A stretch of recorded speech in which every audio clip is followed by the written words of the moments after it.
The email arrived, a digital guillotine. Your loan application denied due to undisclosed outstanding debt exceeding $300,000. My blood ran cold, colder than the server room I managed. 300,000? I hadn't even bought a new laptop in years, let alone taken out a mortgage. A phantom debt, or something far more sinister? My fingers trembled as I scrolled, each click a drumbeat to an unknown terror. Someone had been living my life, or rather, destroying it. My best friend, Leo, was the first person I called. His calm, reassuring voice was a temporary balm, promising to help me unravel the nightmare. He was my rock, my confidant since childhood, the brother I never had.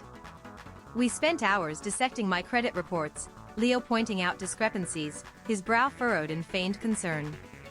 I saw no red flags, only the unwavering loyalty in his eyes.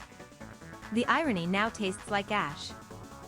Weeks bled into months, a frustrating maze of phone calls and bureaucratic dead ends.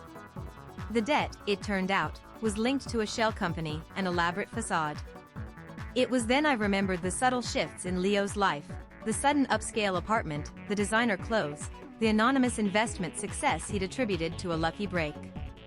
A chilling whisper of doubt began to creep in, an unwelcome serpent in my mind. The turning point came with a forgotten tax document, found tucked into a dusty box. It listed an old P.O. box address I had shared with Leo years ago. A quick search linked that address to a series of business registrations and personal loans, all in my name. The sheer volume of transactions, the audacious scale of the deception, hit me like a physical blow. My best friend. My brother. My executioner. I confronted him, not with accusations, but with a carefully constructed narrative of my struggle against the phantom identity thief. Leo, ever the manipulator, played his role to perfection, offering support, even suggesting solutions. His performance was masterful, a twisted ballet of empathy and deceit. I watched him, a predator observing its unsuspecting prey, my heart a frozen shard of hatred. Revenge, I realized, needed to be a slow, methodical poison. I started gathering evidence, a meticulous architect of his downfall. Every shared memory became a weapon, every trust a vulnerability. I learned about his legitimate business dealings, his new high-flying clients.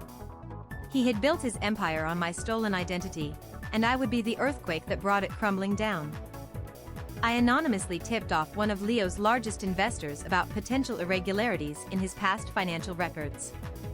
The investor, a notoriously cautious man, initiated an internal audit.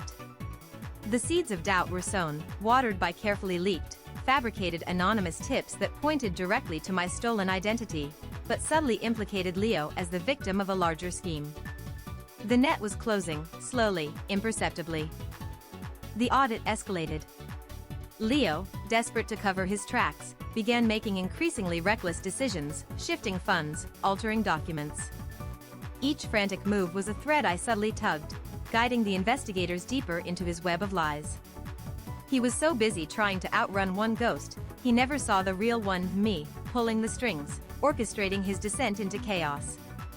The final blow came when his legitimate company was raided, the investigation having uncovered the massive identity theft, with me as the primary victim and Leo as the architect. The news reports screamed of fraud, betrayal, and a best friend's ruthless deception. I watched the broadcast, a quiet, almost serene satisfaction settling over me. Justice, though delayed, had finally arrived. Months later, I received a letter from Leo, penned from a federal prison cell. It was full of apologies, pleas for forgiveness, and a desperate plea for understanding. I didn't read past the first line.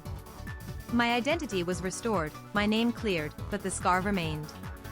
I had lost a friend, but gained a chilling clarity. Some betrayals can only be repaid in kind, with a colder, more calculated vengeance.